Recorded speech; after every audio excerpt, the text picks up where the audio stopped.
Mr. Chairman, may I just open up with just a couple of comments, if that's okay with you? Absolutely. Okay. Well, good morning, everybody, and internet land, and good morning to everybody who's on the committee. I just wanted to thank all the members on this committee for agreeing to serve. We have some heavy-duty issues to deal with on this committee, and I want to assure all the citizens that these gentlemen have a varied experience level and skill sets, and they take their job here very seriously. I know we have some anxious citizens, and that's okay.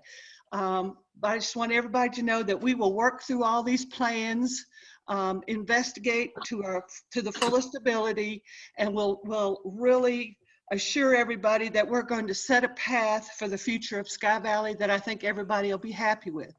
Thank you, Bill, and now I'm going to be quiet. All right, thanks, Holly. I'd like to thank everybody who's online. Really appreciate that, and look forward to input from everyone. I think it's important that we hear from as many people as possible that are property owners here, so that we make sure that any actions that we recommend are aligned with the majority of our folks, all our neighbors here. So thank you. Just a reminder, the committee, this is a committee that is designed to help gather information, property owner input, in order to make some recommendations to the mayor and the city council on some of these major issues and opportunities. Again, I'll reiterate, our two biggest concerns is the future viability of Sky Valley. We want to make sure that we continue to be able to have well executed and funded city services. As you know, in the last 6-7 years, top line revenues have been fairly flat. And as we all know, costs don't go down unless you really work on efficiencies, which I think has been done. And we want to make sure that we don't ever get into a situation where we don't have enough critical mass of funding that would help make us sacrifice some of our great city services. That's the reason we all own property here. We also want to improve those revenue streams from improved property values, improved tax base, grants, other sources of income. The goal is not to raise taxes in any way, shape, or form, but try to expand the tax base in the community if at all possible. That critical mass, we've been kind of short there for quite a long time. So really those are the two biggest concerns I think that we have to keep in mind. And we also want to make sure that anything that has long-term effect here is done and will clearly benefit all the property owners in Sky Valley. So again, just wanted to make sure that we stay focused on those key priorities. With that, the first part of the agenda here was the Harrison Mayoral proposal. And I think, all said, it's very important that we try to partner with Harrison for any development that's going on here. He's got the wherewithal. He wants to do something. And I think, the future of what I just mentioned, he's the guy that can help us get there. So, we had some discussions last meeting, and the citizen feedback we got from that was suggestion that we do some condos, but not too many, some sort of general store or some sort of coffee sandwich shop, walking, hiking trails. Some people supported the skiing, some did not. So a little bit varied opinions there. So obviously we've got more work to do to try to get some more input, from our property owners.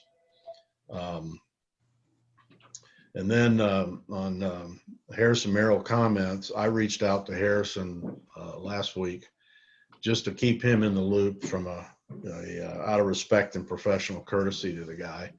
And I let him know our concerns about the skiing. It was not a solid no. We didn't say that, but some of the concerns we had about traffic and safety, et cetera. Also discussed that we enthusiastically wanted to continue to work with him and develop some possible alternatives with him. And he mentioned that he would go speak with Harrison Jr. And get back to us with some thoughts. So at that point, I'll leave it open to any other comments from the committee or thoughts. Bill, did you happen to talk to him in reference to his demands or his request, I should say, for us going in halfway with his study? I did not. Okay. Again, I wanted to keep him in the loop of kind of some Right. of our discussions. I didn't want him to get a bunch of hearsay and Good. so I wanted to hear it directly from us. And I want to make sure that we maintain a great relationship there. That's wonderful. Thank you, Bill. If I might, communities all over this country provide incentives to developers. So the idea that we might contribute to the feasibility study is certainly not unprecedented. But I think there might be a better solution to that. If we pay for half a feasibility study and the results come back and don't support what he wants to do, he could just say, bag it and let's put the whole thing in conservation, and then we're out this, what is it, 12-5. My thought would be a better incentive to him would be to do something on the back end, such as tax credits for the first year or two of operation, something of that nature. That way we know that we're getting a completed project before we're actually contributing to it. Right. Thought? Anybody? I'll respond. I don't know, Bill, I know I'm on the agenda further down. Do you want me to go ahead and talk about county participation in this? Or do you want to wait on that discussion? Yeah, let's wait on that a little bit, if Okay. you don't mind, Tim. All right. There had been some discussion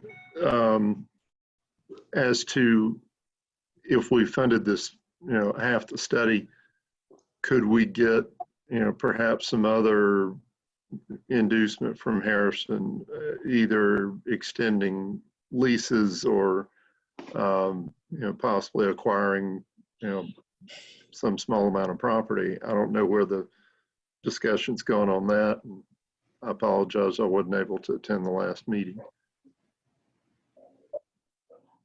Bill, could you possibly give a more detailed description about this efficacy study and what they're looking for? Well, it's a two-part thing. First part's feasibility study, right? Which is, they're gonna would clearly go into looking at what kind of demand, what kind of markets, with the end goal of doing all of that research and coming up with some projections of the feasibility. In other words, I'm used to doing 5-year pro formas or longer, from an investment standpoint to look at internal rate of return, et cetera. So that's the first part of it. Then the second part of it was an economic development study. And the economic development study really tries to measure and quantify the impact that development plan would have to things like property values, employment, other benefits to the city, county, et cetera. And I'm making this very simple, but those things are very involved and very detailed. And so the first part would be the feasibility. to see if it's even feasible to do what they want to do from an investment standpoint.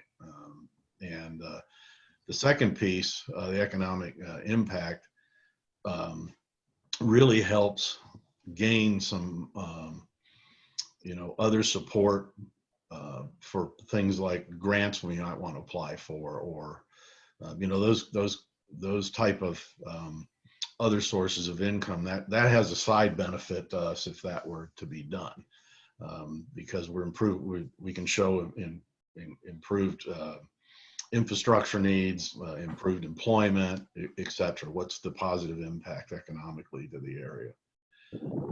That answer your question? Yes, sir, it did. I just wanted to make sure that everybody who was listening or watching this meeting was aware of what we were talking about. When we do a feasibility study, do we first need to decide what we think is feasible or what we want really before we do the study? Yeah, my experience in doing all these in the past was, we have a particular project and a scope of that project, and that's what you commission the Right. company to do the feasibility study around. And what comes out of that then, are significant quantification of demand generators, of other factors, some cost factors that might be involved, et cetera, so that you can take that back and plug it into your financial model to see if it makes sense.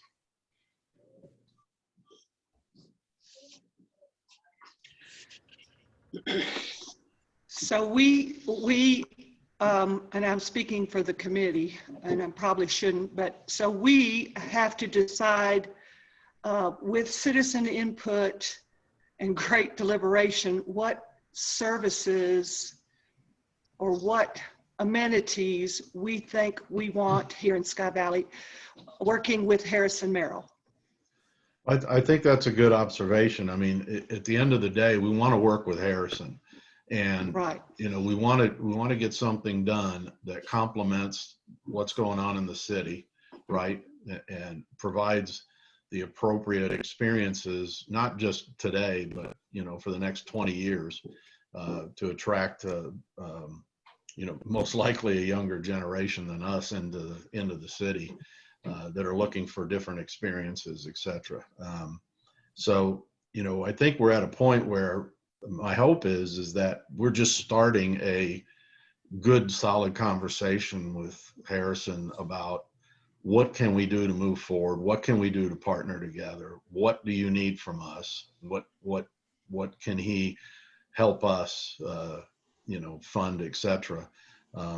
So, lack of a better term, I think we're just at the initial part of hopefully a good, solid, professional negotiation. How would you like to gather more data from our citizens, Bill? Well, I had two suggestions. First one is Harrison indicated, and Harrison Jr. indicated, they'd like to come up and do a presentation. Okay. So my thought was, when we can get together as soon as possible after all of this COVID-19 thing settles down, I wanted to see if my recommendation is that we ask him if he'll come up and do that for Property Owners Association meeting, so that we get as broad a audience as we possibly can. The second thing is we can also do some sort of survey, written survey, since everybody's sheltering in place, et cetera, to get some really good input. My goal, I would hope, and with this committee's support, would be, let's get as much input as we possibly can from as many of our property owners as we possibly can. And then I would think at that point, and I'll put this question to the committee, we should be able then to get together and come up with some sort of solid recommendation and potentially continue this conversation with Harrison. Any thoughts from the committee? Well, Yeah, certainly. personally, I would agree with that. I Go would ahead. too. I'd agree to that. Certainly, we have to bring the sewer issue into all of this, since that is part of his master plan. Yep.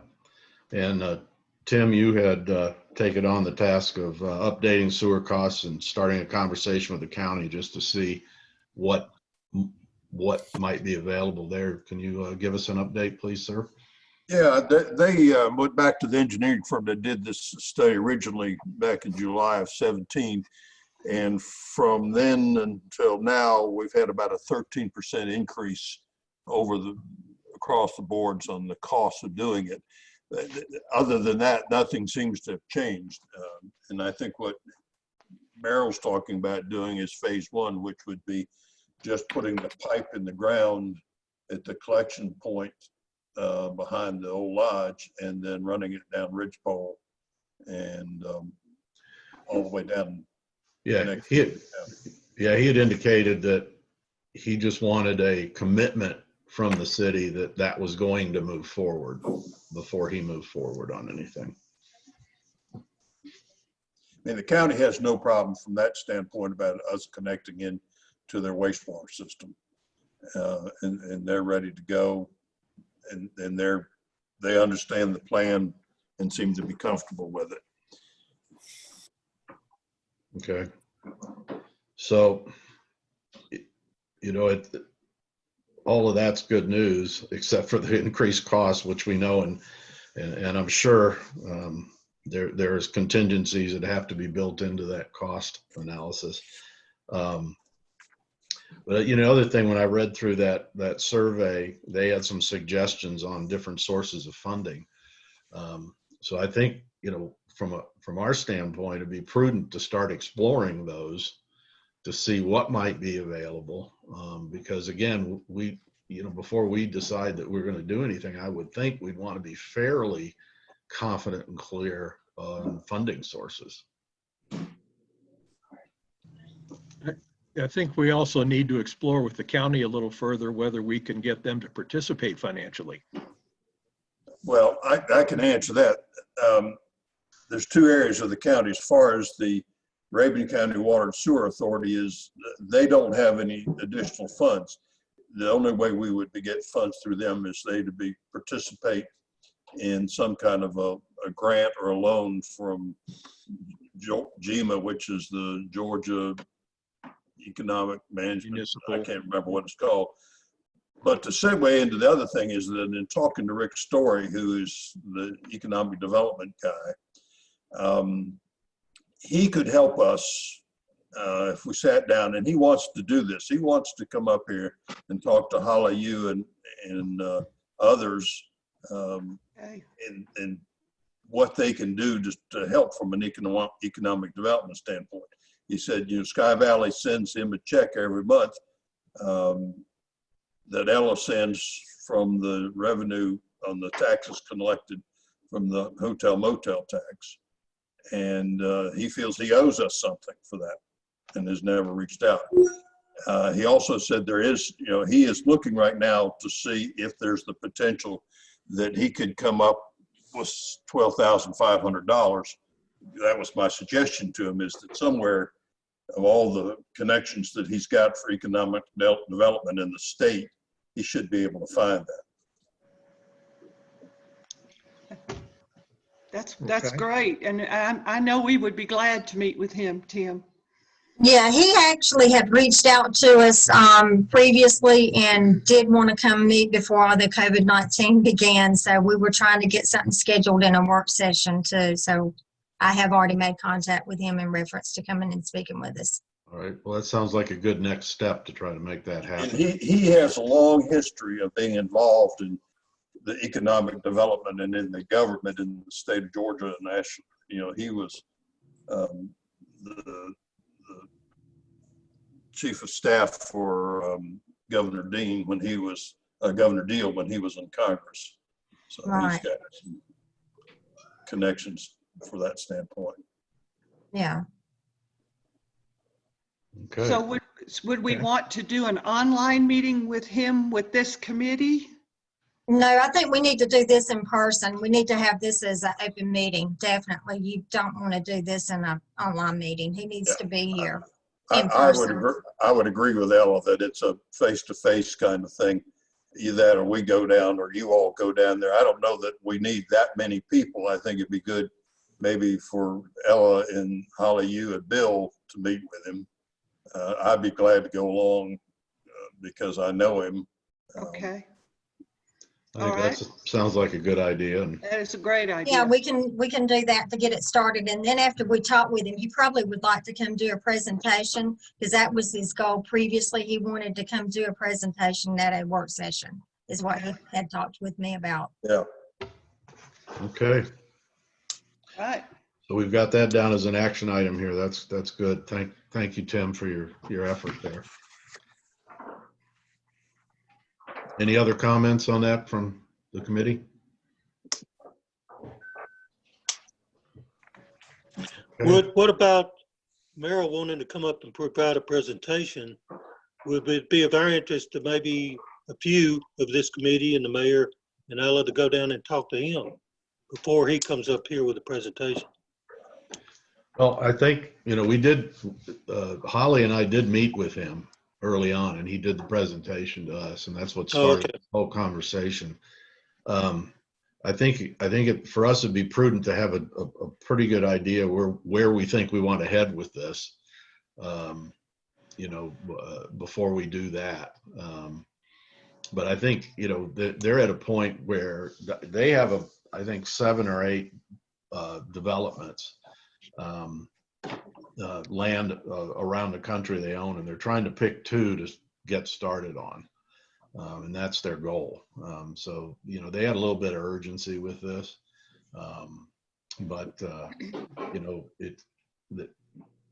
We have to be sure of where our position is, I think, before we commit to anything, for sure. But at the end of the day, we need him.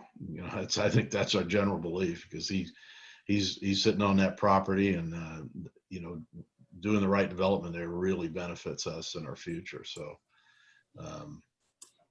it's possible, if everybody agrees, I'll reach out to him to see about them coming and doing a general presentation. Can I make a recommendation to that? Instead Sure. of doing it to the PRA, I think it needs to be like a work session or a special call council meeting, because not everybody here is a member of the POA.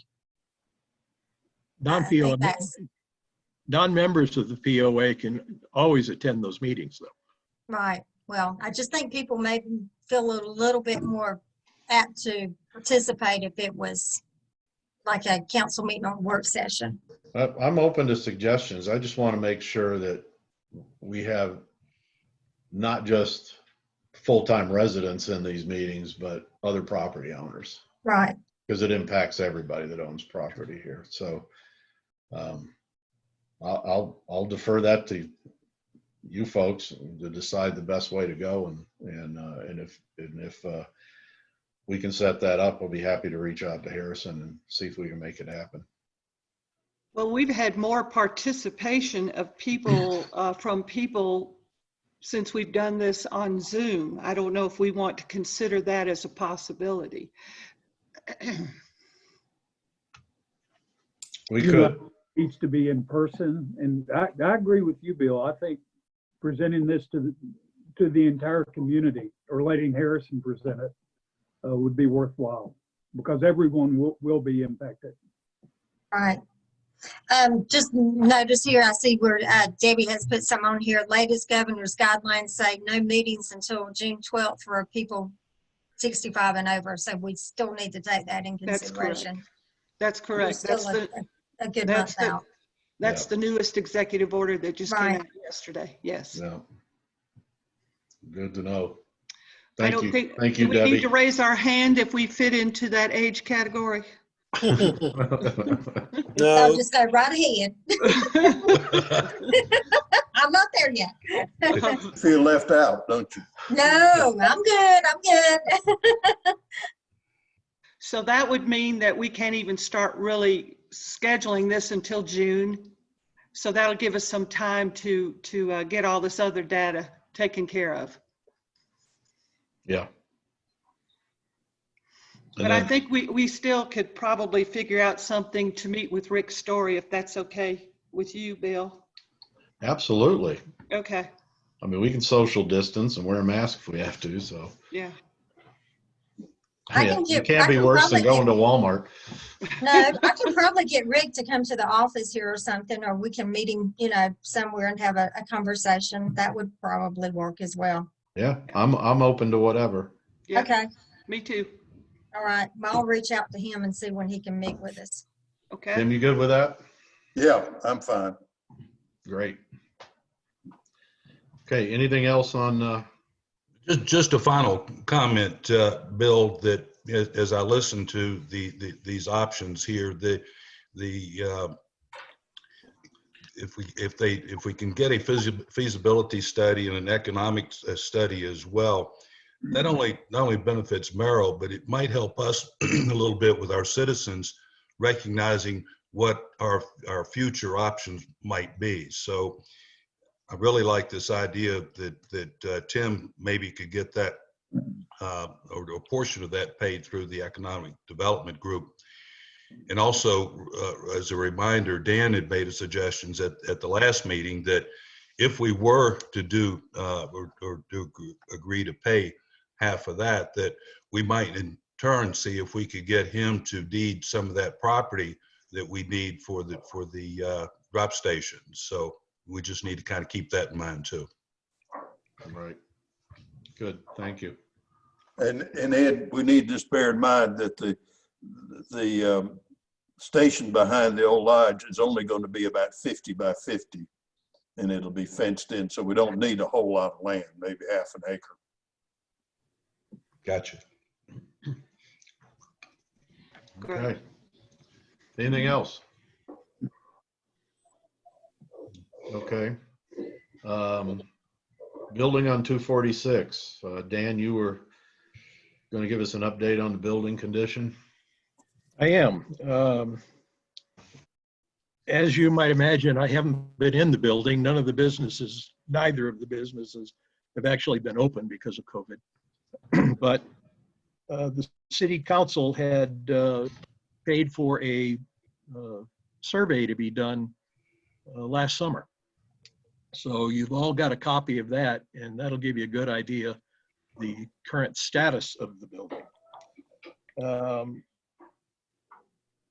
The idea of doing this survey was a good one, but nothing happened with it after that. So there's some issues that have to be addressed, I think.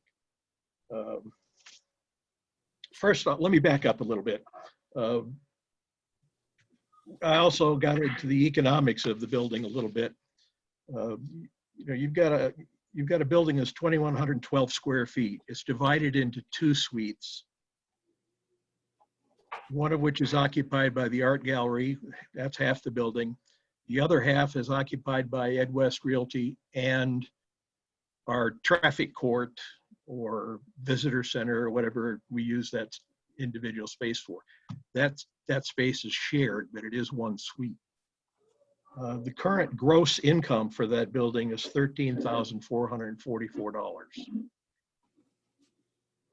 Expenses are less than that, so we actually, it's a positive cash flow in the building. So, carrying it is not going to be an issue for us. I mean, as I say, it's a positive cash flow. We can carry it. We just have to decide what we're going to do with the thing in the future. Now, getting back to that report, that inspection report, there's a lot of deferred maintenance in there. That building was constructed in 1984, which is about 6 years prior to the adoption of the Americans with Disabilities Act. So the building does not comply with the ADA. Right. There are also structural problems, electrical problems, plumbing problems. You've got a list of all. Now, what do we do with all those deferred maintenance items? I'm going to tell you it depends on what you want to do with the building. If we continue to operate it the same way we are with 2 paid tenants in separate suites, then most of this work should be done and there's some other items that didn't get touched on by this report. This should also be taken care of. The electrical is one reason the tenants don't pay their electricity in that building is because there's only one meter. So the city's paying that expense. There's only one water meter. There's only one air conditioner.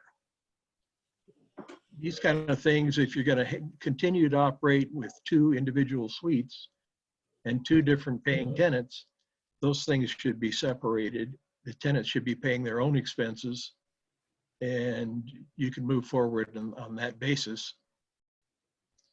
If the city is going to use the building, some of those divisions don't have to be made. You can still operate with 1 air conditioner, 1 water meter, 1 electric meter, etc. And that'll be just fine. If the city is going to operate part of the suite, part of the space, and rent out the other part, there again, you've got a two occupant situation there where you should start dividing things up again. 2 things that I think need to be done right now. I already mentioned to Holly and Ella that since we've got a crew coming up and starting to do striping around here, that one of the most glaring errors with the ADA is that we have no handicap parking marked out in that parking lot. There is a phenomena in this country that I like to call drive-by lawsuits. Yep. Wherein unscrupulous attorneys are pairing with a single individual who is handicapped and driving by a building and seeing that there's deficiencies in the ADA and filing lawsuits. They never even have to go in the building. That's happening quite often, actually. All over the country. If that happens, you're going to end up settling the lawsuit probably out of court. I haven't seen one go for less than $5,000, and some of them a lot more than that. And then you're still going to have to comply with all the ADA requirements. Better that we start addressing these issues right now. Now, there's a lot more than just the parking lot striping that's involved, but that's the most obvious and the easiest to correct. So I would recommend doing that right now. That makes sense. Very cost effective. The code requires that if you have 25 parking spaces, one of them has to be ADA compliant. I think we fit in that 20, I haven't counted the spaces, but I don't think we've got more than 25. However, we've got 2 individual spaces and 2 front doors. And to most effectively comply, there should be a handicap space readily accessible to each of those suites. So let's mark out 2. And that's basically just striping it appropriately and putting a sign up. Putting a sign up and stenciling the Right. space itself. And these guys that do striping for a living have stencils. They mark out the blue paint and so forth, and you're done. The other thing I think needs to be done right away is if you look through the report, you'll see there's a lot of exterior electrical cable. The back of the building looks like a rat's nest.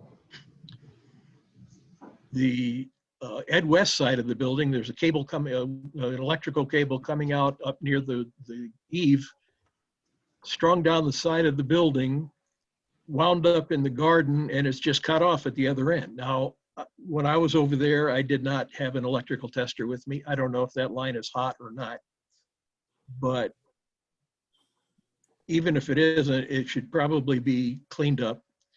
The mess in the back of the building doesn't comply with code because none of the electrical wiring is in a conduit. All right. Rodents love chewing insulation off of wire. Yep. And that includes the 4 billion squirrels that we've got around here. I would recommend that we get in there with an electrician and take care of that mess because it is an attractive nuisance. Kathy, I'm online with a meeting. Can I call you right back? Oh, thank you, Bruce. Bye. All set?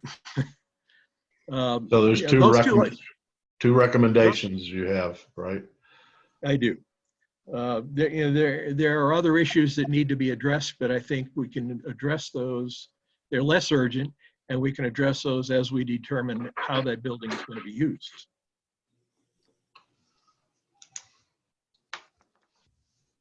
Right? Dan, is there an ADA bathroom in the building? There is No. not. Mm-mm. There are 2 bathrooms in the building. Neither of them are ADA compliant.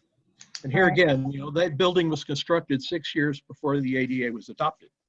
So that's a reason, but that doesn't get you off the hook. I mean, as long as we're going to continue, using that, if the city uses it or we lease it out, those things should ultimately be corrected. But I would recommend not doing that and making structural changes that are necessary until we know exactly what it is we're going to do in the future with that building. Hey, Dan, Yeah. it does require structural changes. The rooms are not big enough. Rooms aren't big enough. Okay. Well, the bathroom has to have a 3-foot door, which it probably does not have that. So there will be some framing involved, and There's that. It needs a 5-foot turning radius inside Right. the bathroom for a wheelchair. You need grab bars in the walls. So there's a number of things that are involved there. I think some structural changes are going to be necessary on the front of the building. Yeah, we're going to take care of the most glaring error with ADA by striping appropriately marking the parking lot. But the front doors to either space do not comply with the ADA. They're not accessible. So that kind of thing is going to have to be addressed. Okay, so is it the rest of I'll put this to the committee. We all agree on his 2 immediate recommendations?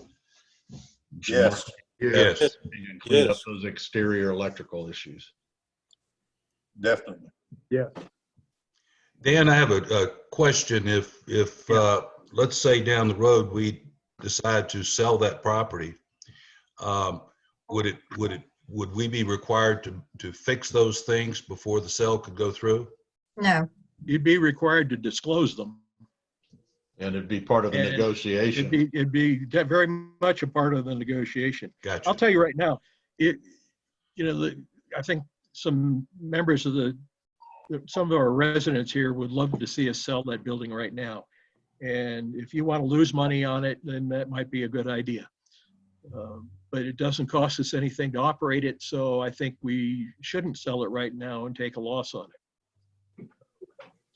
Most buyers on commercial property are looking at income capitalization as their means of determining what the value of the building is. The net operating income on that building right now is extremely low, and a buyer is going to factor that into his purchase. He's going to further factor in the cost of deferred maintenance. So, I would bet you wouldn't get half of what you paid for that building right now. So I would think that if the goal is to sell it, then let's fix it up, get some long-term paying tenants in there, and get the net operating income up so we're to the point where the building is valuable. Okay.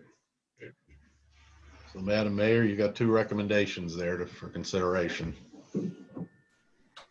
Ella and I will get together and talk about this as well as with the council. Thank you. And we will certainly look into those 2 important issues. Great. Okay. Kind of brings us to a lease conversation, right? So the original lease was a 3-year term for the Ed West office. Was supposed to be in an outbuilding that existed there from the information that Ella provided me, that I sent to all of you guys as well. And that it appears that building was determined it couldn't be saved. There were some structural issues there, so it was taken down. And then there was an addendum to that original lease that allowed them to be in the site where they currently are, which is good, I guess. It was a 3-year term with one 3-year renewal, which was executed in 2007, September. It was for September 2017 for 3 years. So it looks like September 2020 is when that lease expires. And I thought there was some conversation, Holly or Ella, that they wanted to extend that. Yes, Bill, I talked to both the tenants and they wanted to at least rent until the beginning of next year, and then a discussion can be held with them at that point. So they Okay. wanted to stay in until at least January. So they would go month to month. I assume that's what we'll do. I don't know. Yeah. I Yeah, 'cause didn't talk to them there's- about that. Yeah, There's not a renewal on the lease. that right. Well, Stipulates. one of our tenants doesn't even have a lease. Right. Well, that should probably be resolved. Yes. I agree. Yes. And there's other issues that need to be addressed with that as well. I'll send y'all an email in reference to that too. Okay, great. I have heard, Bill, from several citizens that do not want to sell the building and feel that there are some options that we need to explore to use that building. I know we haven't made a decision yet. I just thought I would throw that into the mix. Okay. What are any suggestions that you've heard? Yes, I've heard that the city needs to take it over and convert the portion that is the art gallery into meeting and training rooms for the city, where the council could meet, the judicial process that we use monthly could use it. We could use it for training and so forth, and that the other section could be used for an actual welcome center. That is, I've heard that several times from citizens. The one problem with the one side for meetings, you know, when we all looked at the building the first of the year, remember how small that one side is? I just want people to understand it. It's deceiving. Looking at the building, the one side is rather small. It looks much bigger than, you know, than what it is. Just to give you an idea, each side of that building is about 1,056 square feet. The space you occupy over at the chapel right now for your meetings is about 1,500 square feet. Okay. Now, in this new day and age with Zoom meetings and so forth, if you set up a meeting room that had permanent audio visual capabilities, you might be able to get away with that because more and more people would be attending online as opposed to going actually to the meetings. You'd still have space for people who had business before the council, but the others would be able to do it just as we're doing now. So that's something to consider. The other thing to consider, and correct me if I'm wrong, Holly, we don't pay for the use of the chapel. We do not. So we're not achieving anything there because we don't have a cost otherwise. So that should be considered as well. Yeah. Okay. Do you think we could look at the building to see structurally, could we increase the size of that one area? By taking it away from the other area, yes. Yeah, okay. Now, one thing you've got to be careful of, and again, this gets back to whether you've got one occupant, i.e. the city occupying the whole thing, or two or more occupants. Each space has to be separated by a firewall. Mm-hmm. Now, if you're going to move that existing wall in the center there, that you're going to have to make sure that the wall you create, the new wall that you create separating the larger and smaller spaces is also a firewall. Right. And structurally, it would have to be looked at also. I understand that. Sure. Yeah. Sure. I don't think there's anything there load bearing. It would. Okay. The trusses of the roof go in the opposite direction, so that shouldn't be a problem. But yeah, I mean, anything is doable. Yeah. Okay, so we're agreed on the two immediate recommendations. And then, you know, we need to continue to have discussions with you know, our citizens, et cetera, to see what, or come up with some ideas what would benefit Sky Valley there. And the marketing committee, they're the yeah. ones that are going to determine whether or not we really need a visitor center, welcome center, what have you. Right. Yep. And- Yeah. The other thing I heard was community center. You know, I heard that. yeah. You know, it's interesting. You know, I've been exploring some resources there. There's a USDA program that can help fund community centers is one of the things they can do to help cities. And we're going to have a call in over the next couple weeks. Try to get with the person that heads that up for the state of Georgia to explore that further. That'd be interesting. Rick will be able to help us with that as well. He has some connections with USDA because he and I have already discussed that. Okay, great. Yeah, I think it's important, you know, for anything we're doing is let's figure out how we can get some free money if we can. Oh, yeah. We need to start asking. Yeah, yeah, aggressively. Yeah, and you know, the latest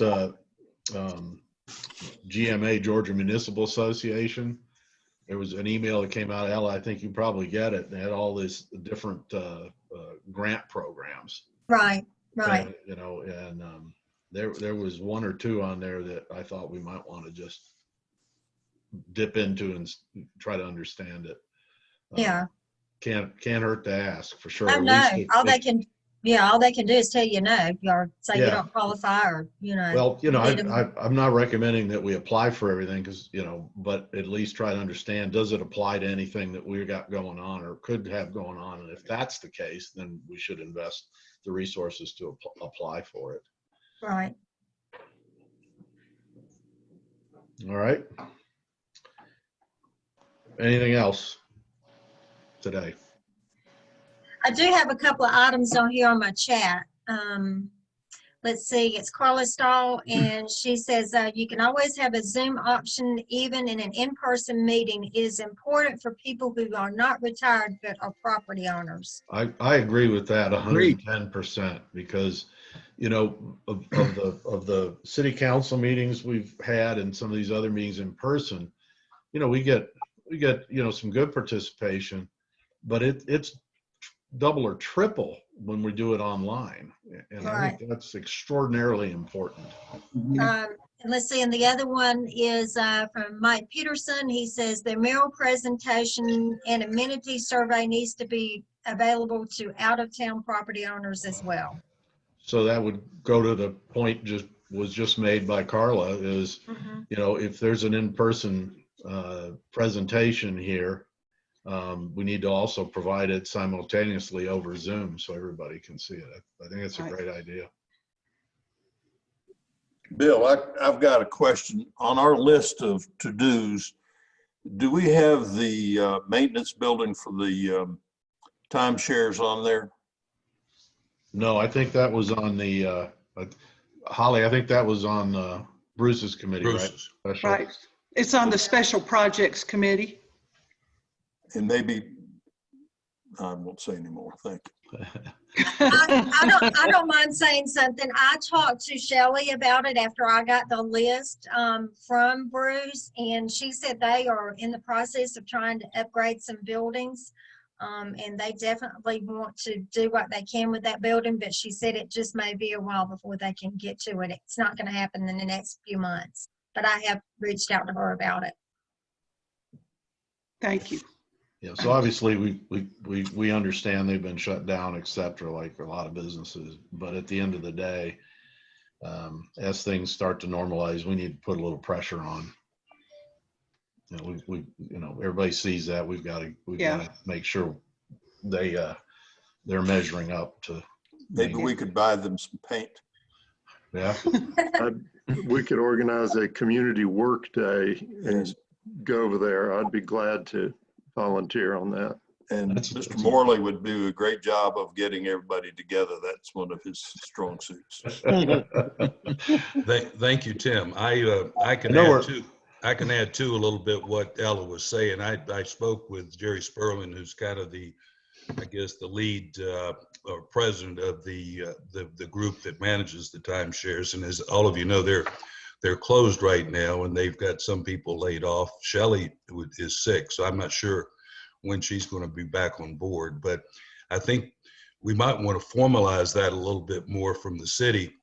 Not only the condition of the building, but the fence that's adjacent to it. The boards are falling off, and I don't think it would cost them that much money to go in there and at least get the fence repaired. So We can do that. We can get, I can get with Bob and he can get us something together as you know, photos and such that we can send to them. We can send them a letter. okay, and if you need, I can give you Jerry Sperling's email address. So Yeah, if you'll send 'Cause that he's to out me, of I'd town. appreciate it. Okay, yeah, send me his email. Bill, I have another issue I'd like to put before the committee, if I may. But before you do that, we have a chat related to timeshare. Ella? It says, can you share what the issue with timeshare? Is it just poor physical management or what? I don't fully understand the relationship. This is private property. Just keep that in mind. It is private property, but as a city, if they are not maintaining buildings properly, we do have the right to go in and request and give them so many days to bring something up to code. I just want to make sure everybody understands if we start doing this to them, we're going to have to do it to others as well. I think it's Can't just a single them question. out. It's a question of aesthetics and you know, it just looks badly for Sky Valley. Right.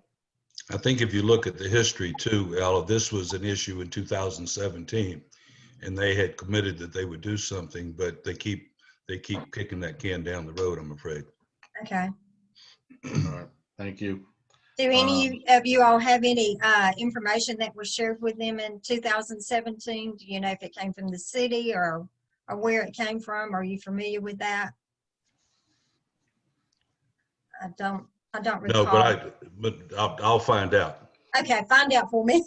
The more information I have, the better. That way I can proceed, you know, the way I need to proceed with it. If it's already been addressed and it's just not been followed up with, that's going to make a difference in how I need to proceed with it now. Okay. Okay. All right, Ed, go ahead with your other.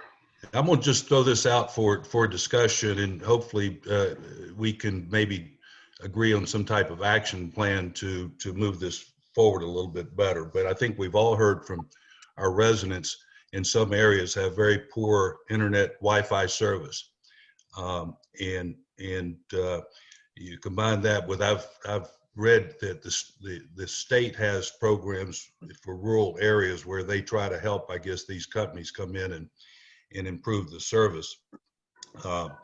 Some of the questions I have though is in my case where I live, I have really good service.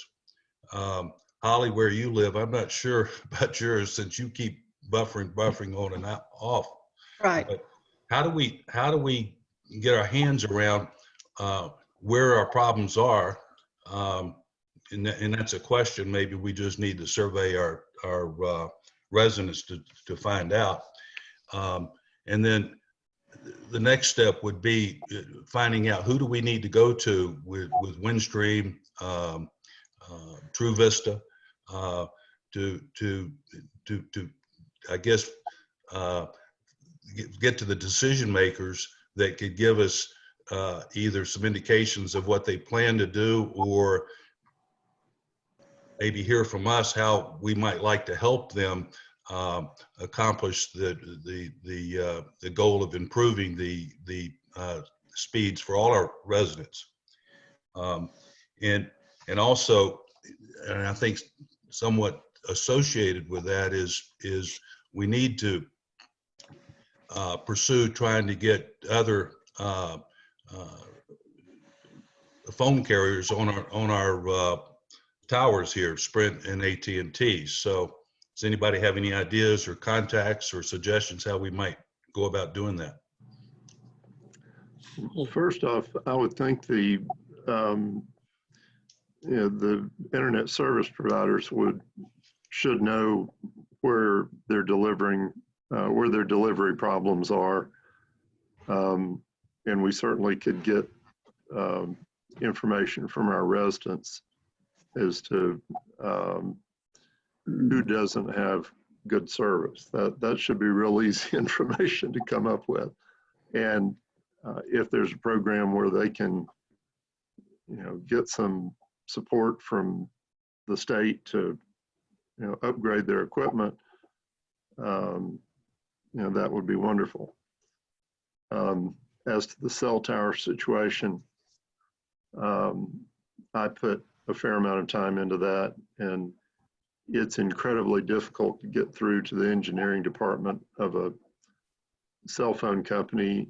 They make the decisions on where towers and equipment go.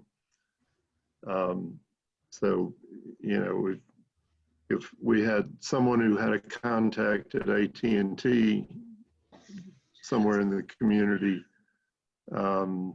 that would be great. But otherwise, that's a very tough one to deal with.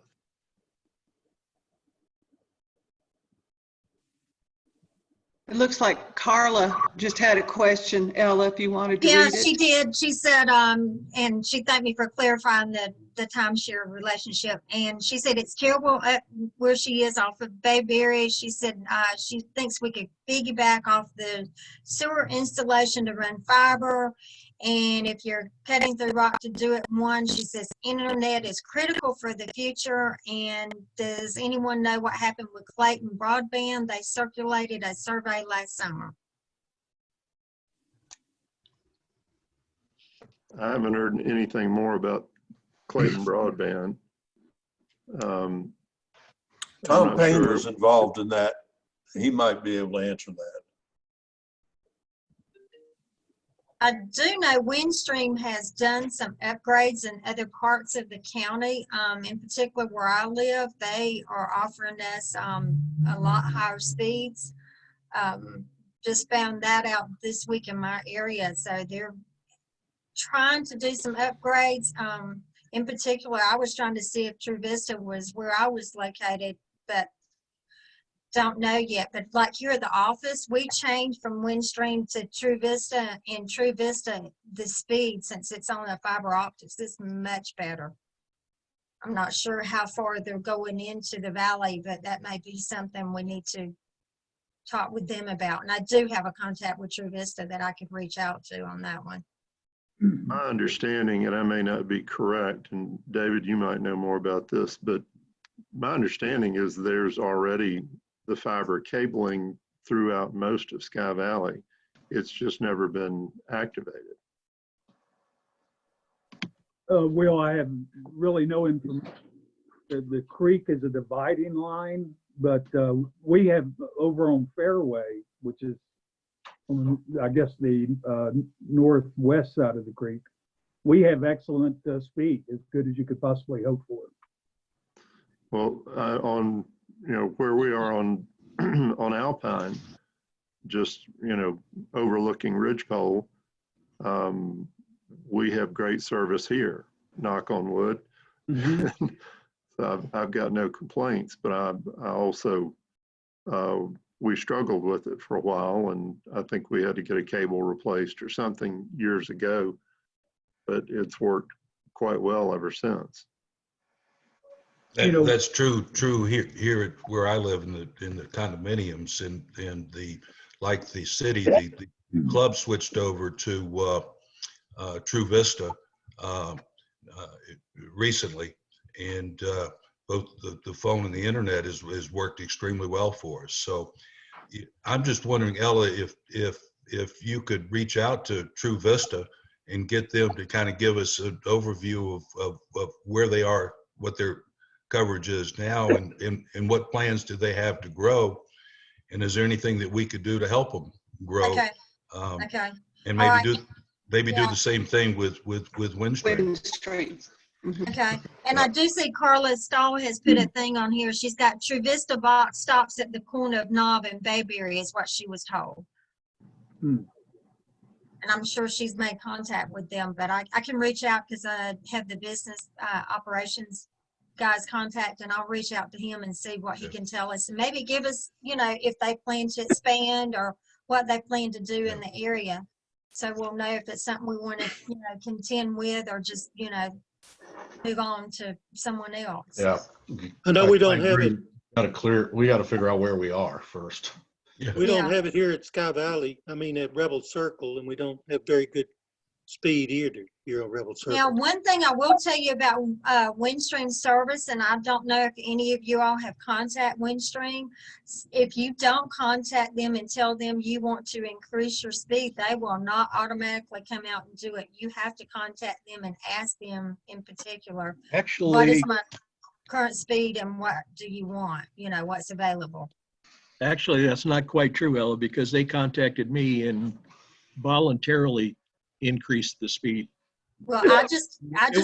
It was, Yeah. however, limited to how far they could go because the cabling into their junction box is not adequate.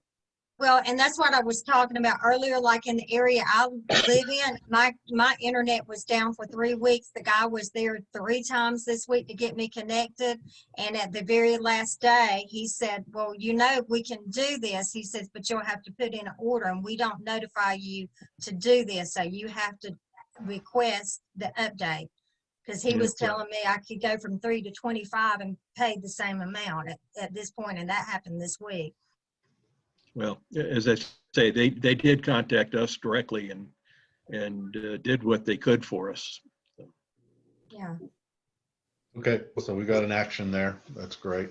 Okay, I got one more question on here in the chat. It says this is from E. Torres. It says, regarding the Harrison Merrill plan, has there been a discussion of the type of people Sky Valley is trying to attract? Some elements of the proposal sound like it would attract too many tourists. What is the city's focus? Well, I'll start by answering that. That was part of the discussion. With the ski slope, you're going to get a ton of day trippers, which are just going to come up and just for the skiing. They're not probably going to buy property, not going to do anything except enjoy their skiing.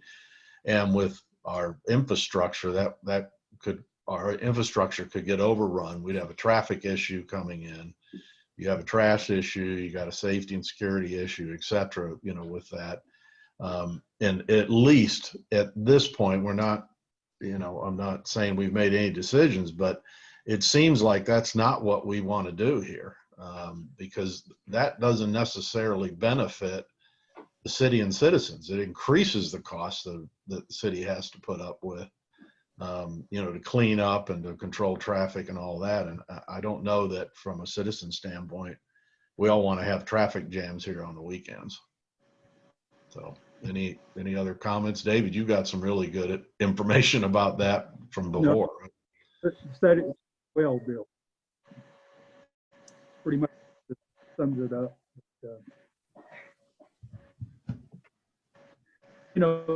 Going back to the broadband and the AT&T, and I think those are, both very big issues. We're in a political year, and I know Macon County, for the group, Bill, that you met with and Otto, Little T Broadband, the county put in over $500,000 to improve broadband from Otto around through Scaly.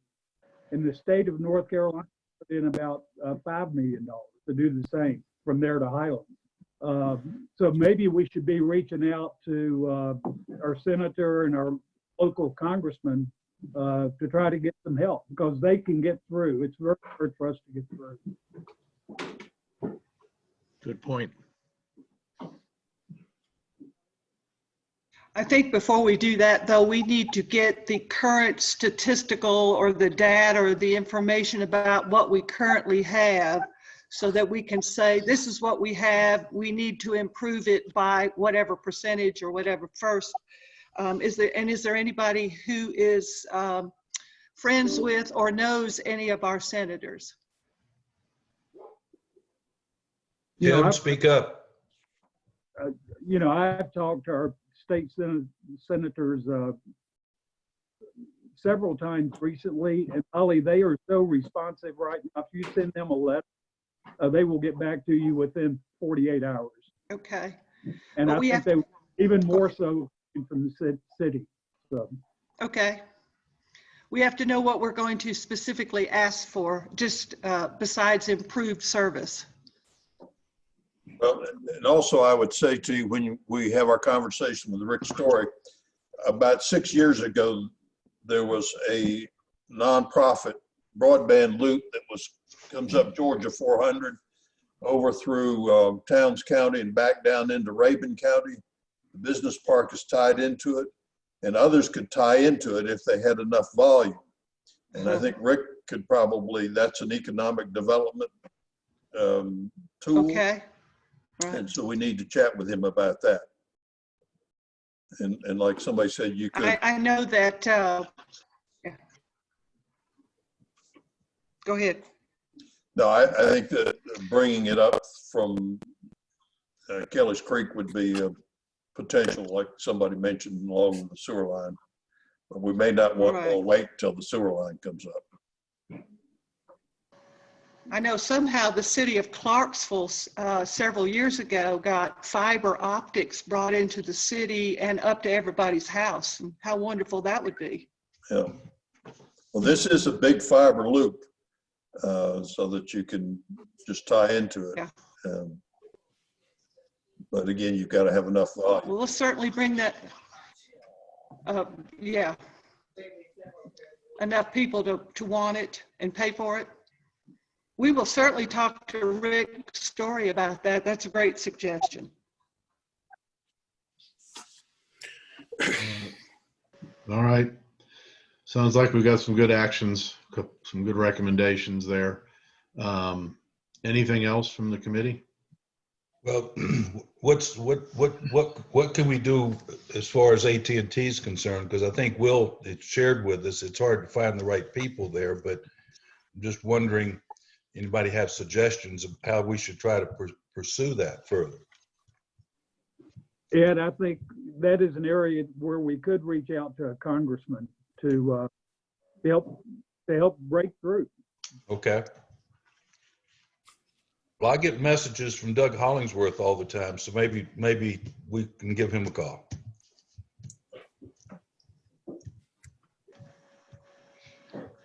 Well, they're all texting you right now with their phone numbers, so call them back. Yeah. All right. Got that down as an action. Yeah, I know. I feel like. Anything else we need to discuss today? Can I just make a Yeah. comment? I know you all are concentrating on sewer in that kind of realm, but I just want to throw something out here that may not have been discussed, or it may have been, and I'm not aware of it. But in the development plan, we also need to consider water, because our current water system would not support, certain types of adventures that Harrison may be wanting to do. So that's something else we need to consider. So you're saying we wouldn't have enough capacity for that development? That's true. Yes, sir. We would not. Interesting. Ella, do you happen to know where we stand right now, what we could support on our existing system? No, I'd have to pull some stats to see what we're actually permitted for and what we're actually pulling. But I don't think we've got a whole lot of capacity left, because our wells here, we have several different smaller wells. It's not like you have in bigger cities where you have the bigger wells. You have the smaller wells here, so you don't have the capacity that you normally would in a little bit bigger city. No. Sounds like we may need to factor in some expansion to the water system. Definitely. That's why I wanted to throw that out there. When we're looking at sewer, we also need to think about water as well, because you can't have one without the other. So we'd be in a mess if we got down the road. Oh, nobody thought about water. Oh my, but I'm sure once you started talking to the engineers, because they'll come in once they start looking again, that'll be something they'll want to factor in. Well, with all the water here, it's hard to imagine we have a shortage. We just may need some bigger wells. Well, that is definitely an option. You can do that. JEPA has some great resources as far as improving water systems, so that would definitely be something we could reach out for. Great. I know on the report we have several, quote, abandoned wells. Now, abandoned means they're not viable anymore. Yes, some of them are not actually permitted. Some of them have not been used in a while, is my understanding, and they're no longer permitted is part of the problem, which means that we would have to reapply for the permits to open them back up, which, you don't know what your pumps are like, what your actual capacity, is available for that well. As far as your chlorination, your chemical compounds that you would need to put in it as well. You've got several different factors that you need to, consider with these older wells. It's not just simple as hooking it back up and starting from it again. You have some EPD requirements that you have to meet. Certainly. So you're going to look at trying to get some information on what our capacity is. I And will. then we need to obviously build that into any development consideration and cost considerations. That's what impact fees are for. Oh, True. I have another comment down here from John Shebel. It says, wasn't Sky Valley's initial development based on skiing? It sounds like the council is now saying that we want to shut out what this built the city. Hasn't there been a demise of the city since skiing ended? The only way to increase revenue other than increasing property tax is to increase economic activity within the city. I would agree that we could use some type of wintertime activity. I skied here an awful lot when skiing was going on, but I'm not convinced as to the feasibility of it in this day and time for a variety of reasons. But hopefully we can work with Harrison and come up with some ideas for some other things to do here in the wintertime that won't have the impact from a negative standpoint that skiing might. And I would say the council is not now saying we want to shut out what build the city. We're basically taking all these things into consideration. No decisions have been made. We're doing our homework. We want to have Harrison present his proposal, and we want to get a wide range of property owner input before we make a recommendation to the council and the mayor as to what our position should be.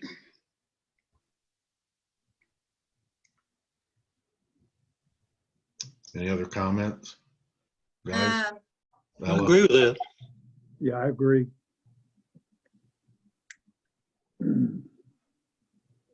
Okay. All right. Well, appreciate everybody's attendance. Appreciate everybody that has added their comments in the group chat. That's very helpful. We take all of those points into consideration as we move forward and try to do the right thing for the continued future of Sky Valley. I guess next meeting, we've got a couple of other satellite meetings that need to happen with Raven County, et cetera, and some other research to do. So are we thinking maybe mid-May? Get back together? I would say you might want to kick it out a little bit more, because with everything going on, it may be hard to get some of these other meetings like with Rick and stuff scheduled at this point. Okay.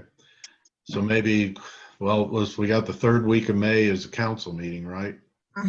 Yeah, we have that scheduled for May 19th is the work session, and the regular meeting is on May 26th. So any suggestions from anybody? I think we should meet before the next regular council meeting, at least. Okay, so that would be that week of the workshop meeting. So maybe the 19th is Tuesday, right, Ella? Yes. yes. 22nd is Friday. Friday. hmm So we want to do maybe just Thursday of that week work, 10 a.m.? Yes. What day is that, the 21st? 21st. Works for me. Me too. Me too. Okay, Good All with right. me. So let's book, Ella, let's book that. You have confirmed that meeting. Okay, great. Just send me the agenda. I will. All right. Well, thank you, everybody. Appreciate it. I think we got a few good things done today, which is great. A lot more work to do for sure on these big challenges that we have, and I would say opportunities, because again, our goal is to ensure that Sky Valley is very profitable and well maintained, into the future for quite a while for all of our kids, et cetera, that might want to take advantage when we're gone. So appreciate. Thank you very much. You all have a Thank you, great day. everybody. thank you. Thank you. Au revoir.